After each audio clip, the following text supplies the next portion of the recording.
Pourquoi certaines personnes deviennent amères en vieillissant?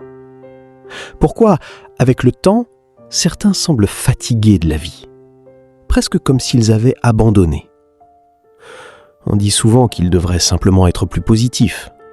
Mais et si ce n'était pas si simple? Et si cette amertume n'était pas un défaut, mais le résultat logique de ce que la vie nous apprend? Quand on est jeune, la vie ressemble à une promesse. On imagine un futur brillant. On pense que tout est possible. Qu'on va réussir, être heureux, trouver l'amour, vivre quelque chose d'extraordinaire.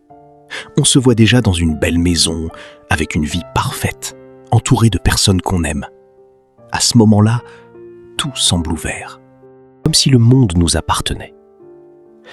Schopenhauer comparait ça à des enfants assis dans un théâtre, juste avant que le rideau se lève.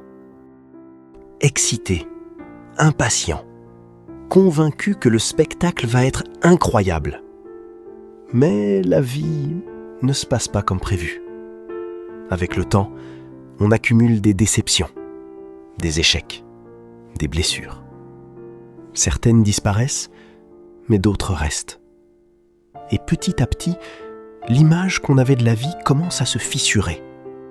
On réalise que le bonheur n'est pas aussi simple, que les choses ne se passent pas toujours comme on veut. Et une question apparaît. Pourquoi je ne suis pas heureux? Il y a quelque chose d'étrange dans notre manière de vivre. La première fois qu'on vit quelque chose, ça nous marque profondément. Premier amour, première réussite, première grande joie. Mais avec le temps, ces expériences perdent en intensité. Elles deviennent normales. Et pourtant, le désir, lui, ne disparaît jamais. On continue de vouloir, encore et encore.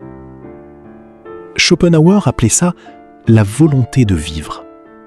Une force en nous qui nous pousse constamment à désirer quelque chose.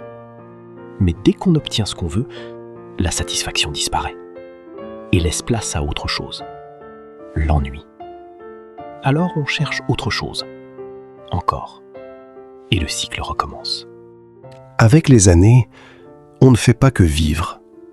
On accumule des souvenirs, des regrets, des pertes. Et une chose devient claire. La douleur marque plus que le plaisir.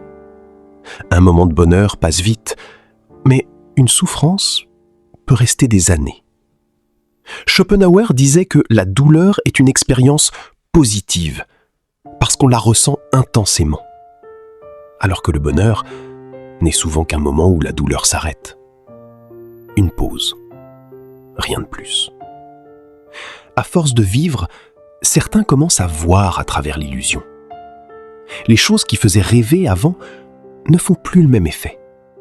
L'amour, le succès, les plaisirs, tout semble moins fort, comme si on avait déjà vu le spectacle et que la magie n'opérait plus. Schopenhauer comparait ça à quelqu'un qui regarde le même tour de magie plusieurs fois.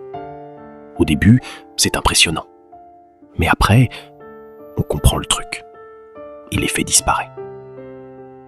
Alors, est-ce que devenir amer est une fatalité? Pas forcément. Parce que cette lucidité peut aussi nous transformer. Elle peut nous rendre plus patients, plus tolérants, plus humains. Parce qu'au fond, tout le monde traverse des difficultés. Tout le monde lutte d'une manière ou d'une autre. Et peut-être que comprendre ça, c'est ce qui nous rapproche vraiment des autres.